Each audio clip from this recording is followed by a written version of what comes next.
Hello everyone, this is Satpal and you are watching option seller. और आज के इस वीडियो में मैं आपको बताऊंगा कि मंथली ट्रेड्स की पावर क्या होती है। जैसा कि आपको थंबनेल देख के पता लग ही गया होगा, पावर ऑफ मंथली ट्रेड्स कि मंथली ट्रेड्स में आपको क्या एज मिलती है, मंथली ट्रेड्स आपको क्यों ट्रेड करने चाहिए, वो मैं आज आपको इस वीडियो में बताऊंगा। तो बेसिकली मैं आज आपको दिखाऊंगा कि मंथली ट्रेड्स में आपको क्या एज मिलती है। मैं हमेशा इस चैनल पे बोलता हूं कि आपको वीकलीज को सिर्फ हेजिंग पर्पज से यूज करना चाहिए, वैसे आपको मंथली सीरीज में ट्रेड करना चाहिए और उसके पीछे क्या एज मिलती है वो मैं कई बार बता चुका हूं। लेकिन आज के इस वीडियो में मैं आपको दिखाऊंगा कि क्यों मैं मंथलीज को ट्रेड करता हूं और वीकलीज को सिर्फ हेजिंग पर्पज से यूज करता हूं। तो चलिए अब बिना टाइम वेस्ट के मैं सीधा आपको स्क्रीन पर लेकर चलता हूं और दिखाता हूं कि मंथलीज में ट्रेड करने से आपको क्या एज मिलती है। लेकिन उससे पहले मैं आपको बता दूं कि इस कमिंग संडे को that is 16th of October को मैं एक वर्कशॉप कंडक्ट कर रहा हूं जो कि होने वाली है स्ट्रैंगल के ऊपर। हालांकि जो ट्रेड मैं आज आपको अभी दिखाने वाला हूं ये भी एक स्ट्रैंगल ही है। तो ये जो वर्कशॉप है ये स्ट्रैंगल के ऊपर होगी और इस वर्कशॉप में मैं आपको सब कुछ बताऊंगा एक स्ट्रैंगल को लेकर कि स्ट्रैंगल का आपका सेटअप किस तरह का होना चाहिए, आप एडजस्टमेंट किस तरह के कर सकते हो और स्ट्रैंगल में बाकी जो स्पेसिफिकेशंस हैं वो मैं आपको बताऊंगा। और ये वर्कशॉप है ये बाकी वर्कशॉप से थोड़ी डिफरेंट होने वाली है क्योंकि इसमें मैं आपको मंथली और वीकली दोनों स्ट्रैंगल्स को ट्रेड करके दिखाऊंगा और इनमें आप किस तरह के एडजस्टमेंट कर सकते हो वो मैं आपको बताऊंगा। तो ये वर्कशॉप संडे को कंडक्ट होगी, इसमें मैं आपको बताऊंगा कि आपका स्ट्रैंगल का किस तरह का सेटअप होना चाहिए वीकली में और मंथली में। साथ ही मैं आपको यह भी बताऊंगा कि आप एडजस्टमेंट किस तरह के कर सकते हो वीकली और मंथली दोनों में ही, और इसी के साथ मैं आपको बैक टेस्टिंग भी करके दिखाऊंगा। तो ये एक कंप्लीट वर्कशॉप होने वाली है और ये नीचे मैंने व्हाट्सएप नंबर दे दिया है। अगर आपको इससे रिलेटेड कोई भी डिटेल्स चाहिए तो इस नंबर पे व्हाट्सएप करके आप ये डिटेल्स ले सकते हो। तो चलिए now back to today's topic. आज के इस वीडियो को शुरू करते हैं। मैं आपको स्क्रीन पर लेकर चलता हूं और दिखाता हूं कि मंथलीज में आपको क्या एज मिलती है, मैं क्यों बोलता हूं कि आपको मंथलीज को ट्रेड करना चाहिए, वीकलीज को सिर्फ आपको हेजिंग पर्पज के लिए यूज करना चाहिए। तो चलिए स्क्रीन पर चलते हैं। तो देखिए ये मैं आपको स्क्रीन पर ले आया हूं और ये मैंने एक स्ट्रैंगल को ट्रेड कर रखा है। ये ट्रेड मैंने जो मेंबर्स ओनली ग्रुप है उसमें भी शेयर किया था और ये ट्रेड मैंने कब इनिशिएट किया था, परसों that is 12th of October को मैंने ट्रेड इनिशिएट किया था। आज है 14th ऑफ अक्टूबर, तो मैंने परसों इस ट्रेड को इनिशिएट किया था और जब इस ट्रेड को मैंने इनिशिएट किया तो जो मेंबर्स ओनली ग्रुप है उसमें भी मैंने डाला था कि मैंने आज एक 15 डेल्टा का स्ट्रैंगल इनिशिएट किया है नवंबर सीरीज में। तो जो मेंबर्स हैं उनको पता होगा कि मैंने ट्रेड परसों लिया था। तो इस ट्रेड की स्पेसिफिकेशंस मैं आपको बता देता हूं। देखिए ट्रेड मैंने इनिशिएट किया था 12th ऑफ अक्टूबर को और निफ्टी कहां पे ट्रेड कर रहा था, 17,120 पे। 17,120 निफ्टी का लेवल था जब मैंने इस ट्रेड को इनिशिएट किया और ये किया था मैंने 12th अक्टूबर को। तो अब आप देखिए मैंने क्या किया था, मैंने 15 डेल्टा का एक पुट ऑप्शन सेल किया था और 15 डेल्टा का एक कॉल ऑप्शन सेल किया था। लेकिन कब, नवंबर सीरीज में 24 नवंबर की जो सीरीज है उसमें मैंने इस ट्रायंगल को ट्रेड किया था। 15 डेल्टा का पुट ऑप्शन था वो मुझे 16,000 के स्ट्राइक पे मिला और 15 डेल्टा का कॉल ऑप्शन था वो मुझे 18,200 के स्ट्राइक पे मिला। तो मैंने 16,000 का पुट ऑप्शन सेल कर दिया, 18,200 का कॉल ऑप्शन सेल कर दिया। तो ये मेरा पे ऑफ चार्ट बनता है। मेरा जो मैक्सिमम प्रॉफिट इस ट्रेड में जो मुझे हो सकता है वो 31,000 रुपीज का।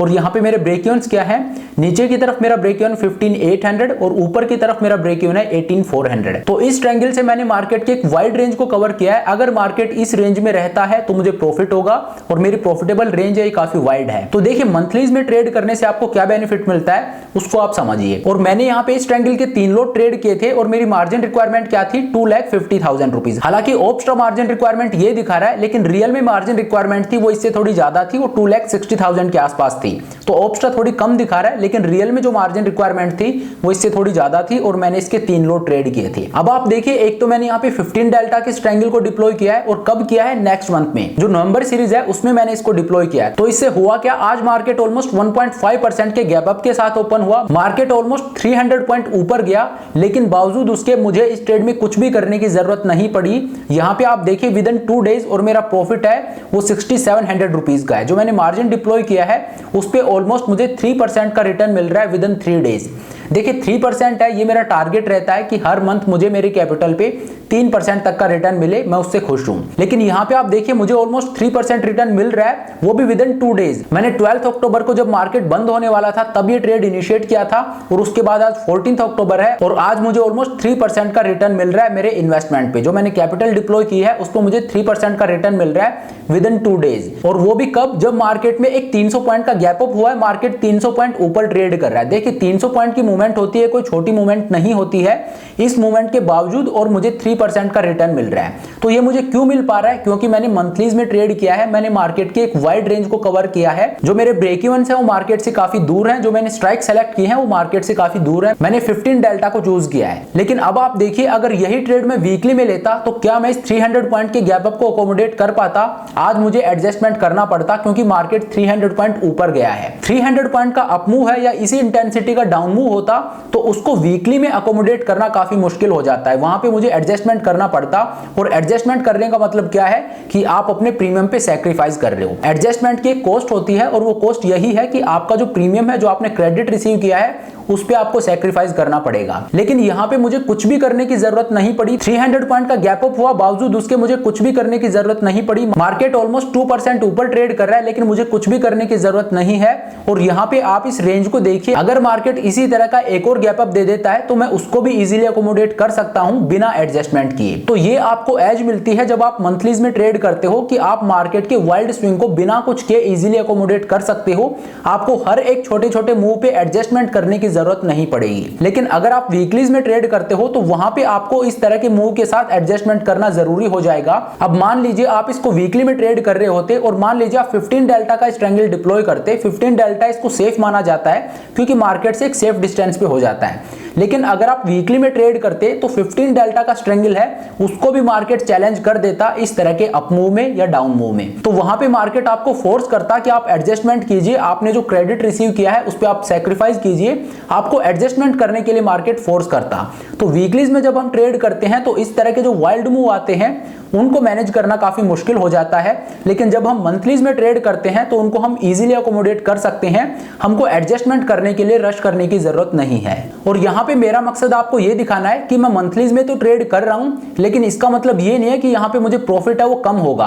देखिए, विदिन 2 डेज और मुझे 3% का रिटर्न मिल रहा है। तो 3% रिटर्न विदिन 2 डेज किसी भी स्ट्रेच ऑफ इमेजिनेशन से कम नहीं है। ये एक डिसेंट रिटर्न है। हालांकि मैं इस ट्रेड से एग्जिट अभी नहीं हो रहा हूं, मैं इस ट्रेड में अभी और रहूंगा। आमतौर पर मेरा क्राइटेरिया क्या होता है एक स्ट्रैंगल में, या तो जो मैक्सिमम प्रॉफिट है उसका 50% मुझे मिले, या मैंने जो कैपिटल डिप्लॉय की है उसका 5% रिटर्न मुझे मिले। जब इस तरह का रिटर्न मुझे मिलता है, जो भी टारगेट पहले मीट होता है वहां पे मैं एग्जिट हो जाता हूं। तो यहाँ पे ना तो मैक्सिमम प्रॉफिट का 50% हुआ है, और ना ही मैंने जो कैपिटल डिप्लॉय किया है उसका 5% हुआ है। तो अभी मैं इस ट्रेड में और रुकूंगा, जब मेरा टारगेट मीट हो जाएगा देन उसके बाद मैं इससे एग्जिट होऊंगा। और अगर मार्केट वाइल्ड होता है, मेरे ब्रेक इवन्स को तोड़ता है, तो मैं यहाँ पे एडजस्टमेंट करूंगा। वैसे आप देखिए, मेरी जो प्रॉफिटेबल रेंज है वो काफी वाइड है। ऊपर की तरफ अगर मैं बात करूं तो 18400 है, ये मेरा ब्रेक इवन है। मतलब 18400 तक मुझे डरने की जरूरत नहीं है। अगर मार्केट उसके बियॉन्ड जाता है तब मैं एडजस्टमेंट करूंगा। तो 18400 है, वो मार्केट से काफी दूर है, ऑलमोस्ट 1100 पॉइंट दूर है। तो मार्केट 1100 पॉइंट यूनिडायरेक्शनली ऊपर जाता है तब तक तो मुझे डरने की जरूरत नहीं है। लेकिन मान लीजिए मार्केट वाइल्ड होता है, इससे भी ऊपर जाता है, तो मैं इसको इजीली आगे की तरफ शिफ्ट कर सकता हूं एडजस्टमेंट करके। एडजस्टमेंट आना आपके लिए बहुत जरूरी है अगर आप ओपन स्ट्रेटजीज को ट्रेड करते हो। वैसे तो देखिए, ऑप्शन ट्रेडिंग अगर आप करते हो तो एडजस्टमेंट आपको आना ही चाहिए, लेकिन अगर आप ओपन स्ट्रेटजीज ट्रेड करते हो तब इसकी इंपॉर्टेंस और बढ़ जाती है, क्योंकि यहाँ पे आपका रिस्क है वो अनडिफाइंड होता है। तो एडजस्टमेंट आपको जरूर आना चाहिए। तो चलिए, ये था मंथली ट्रेड, और ये ट्रेड मैंने मेंबर्स ओनली ग्रुप में शेयर भी किया था। और यहाँ पे मैंने आपको दिखाया कि मंथली ट्रेड होते हैं, ये भी प्रॉफिटेबल होते हैं। यहाँ पे मुझे 2 दिन में 3% का रिटर्न मिल रहा है। हालांकि इस ट्रेड से मैं एग्जिट नहीं हुआ हूं, अभी भी मैं इस ट्रेड के अंदर हूं। तो देखिए, क्योंकि आप इस चैनल को फॉलो करते हो तो it is my moral responsibility कि आपको सही वे में मैं आपको गाइड करूं। तो यहाँ पे मेरा इंटेंशन है उस पैराडिगम को शिफ्ट करना है कि आपके ईगो को हर्ट किए बिना, और मैं आपको मंथलीज के बेनिफिट्स बताऊं, मंथलीज की तरफ लेके जाऊं, क्योंकि मंथलीज में ट्रेड करना एक बेटर वे है, एक सेफ वे है रेदर देन वीकलीज। वीकलीज को सिर्फ हेजिंग पर्पज से यूज करना चाहिए, बाकी आपको मंथलीज में ट्रेड करना चाहिए। वीकलीज को यूज करके आप अपनी मार्जिन रिक्वायरमेंट है उसको कम कर सकते हो, या बाकी रेफरेंस ट्रेड के पर्पज से आप वीकलीज को यूज कर सकते हो। लेकिन वैसे आपको मंथलीज में ट्रेड करना चाहिए। यहाँ पे आपको कई तरह की एज मिलती है, कई तरह के बेनिफिट मिलते हैं। तो मेरा मकसद यहाँ पे यही है कि ट्रेडर का ईगो हर्ट किए बिना, और मैं आपको बताऊं कि आपको मंथलीज को क्यों ट्रेड करना चाहिए, वहां पे आपको क्या एज मिलती है ओवर वीकलीज। क्योंकि मेजॉरिटी जो ट्रेडर होते हैं वो वीकलीज में ट्रेड करते हैं, क्योंकि वीकलीज काफी लुक्रेटिव लगती हैं। और डायरेक्टली अगर हम ये बोले कि आप वीकलीज में ट्रेड मत कीजिए, तो शायद वो उस बात को नहीं मानेंगे, क्योंकि उसके पीछे का कुछ लॉजिक होना चाहिए। तो यहाँ पे मेरी कोशिश यही है कि मंथलीज में अगर आप ट्रेड करते हो तो आपको क्या एज मिलती मिलती है, क्या बेनिफिट मिलता है, वो मैं आपको बताऊं। तो आज के इस ट्रेड से मैंने आपको यही बताया कि मंथलीज में ट्रेड करने से आपको क्या एज मिलती है, किस तरह से आप एक बड़े मूव को भी इजीली अकोमोडेट कर सकते हो, जबकि अगर आप वीकलीज में इसको ट्रेड करते हो तो इस तरह के मूव के बाद आपको एडजस्टमेंट करना जरूरी हो जाता है। मार्केट आपको फोर्स करता है कि आप एडजस्टमेंट कीजिए। तो जब भी हम ट्रेड इनिशिएट करें, हमारी एंट्री इस तरह से होनी चाहिए, इस मोटिव के साथ होनी चाहिए कि मुझे कम से कम एडजस्टमेंट करने पड़े, क्योंकि एडजस्टमेंट की एक कॉस्ट होती है। अगर हम एडजस्टमेंट करते हैं तो जो क्रेडिट हमने रिसीव किया है उस पर हमें सैक्रिफाइस करना होता है। तो हमारी कोशिश ये होनी चाहिए कि हम एडजस्टमेंट कम से कम करें। और अगर आप मंथलीज में ट्रेड करते हो तो आपको एडजस्टमेंट करने की उतनी जरूरत नहीं पड़ेगी। हां, अगर मार्केट वाइल्ड होता है तो बिल्कुल आपको एडजस्टमेंट करने पड़ेंगे, लेकिन इस तरह के मूव जैसा कि आज मार्केट में हुआ है, इस तरह के हर एक मूव के बाद आपको एडजस्टमेंट करने की जरूरत नहीं पड़ेगी। लेकिन वीकलीज में आपको मार्केट के मूवमेंट के साथ एडजस्टमेंट करते रहना पड़ेगा। तो इस वजह से मंथलीज हैं उनमें आपको ये एज मिलती है कि आपको बहुत एक्टिवली उसको मैनेज करने की जरूरत नहीं है। आप मार्केट के एक वाइड रेंज को कवर कर रहे हो और यहां पे अगर मार्केट कोई वाइल्ड स्विंग देता है 1-2 दिन के लिए तो उसको आप बिना एडजस्टमेंट के इजीली अकोमोडेट कर सकते हो। क्योंकि मार्केट वाइल्ड स्विंग देता भी है तो आप इस चीज को समझिए कि मार्केट फिर सेटल होगा। ऐसा नहीं है कि मार्केट हर रोज 300 पॉइंट का गैप अप देता जाएगा या गैप डाउन देता जाएगा। मार्केट एक टाइम के बाद सेटल होगा। तो आप मार्केट को वो टाइम दे रहे हो सेटल होने का जब आप मंथलीज में ट्रेड करते हो तब। लेकिन अगर आप वीकलीज में ट्रेड करते हो तो आप मार्केट को टाइम नहीं दे रहे हो। क्यों? क्योंकि मार्केट अगर 300 पॉइंट ऊपर चला गया, उससे अगले दिन भी मार्केट एक गैप अप दे सकता है, लेकिन उसको आप अकोमोडेट नहीं कर पाओगे, आपको एडजस्टमेंट करना पड़ेगा। हो सकता है मार्केट 3 दिन के बाद सेटल हो जाए और वापस उसी लेवल पे आ जाए, लेकिन आप एडजस्टमेंट कर चुके हो। तो इसी वजह से आप टाइम नहीं दे रहे हो मार्केट को सेटल होने का। मार्केट आपके अगेंस्ट जैसे जाता है आपको एडजस्टमेंट करना पड़ेगा। लेकिन मंथलीज में आप मार्केट को इनफ टाइम देते हो कि मार्केट मूव करे और मार्केट सेटल हो जाए आपकी प्रॉफिटेबल रेंज के अंदर ही।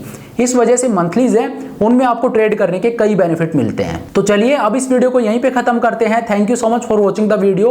और इस कमिंग संडे को जो वर्कशॉप होने वाली है जो कि स्ट्रैंगल के ऊपर होगी, उससे रिलेटेड अगर आपको कोई भी डिटेल्स चाहिए तो नीचे मैंने व्हाट्सएप नंबर दे दिया है, इस नंबर पे व्हाट्सएप करके आप सभी डिटेल्स ले सकते हो।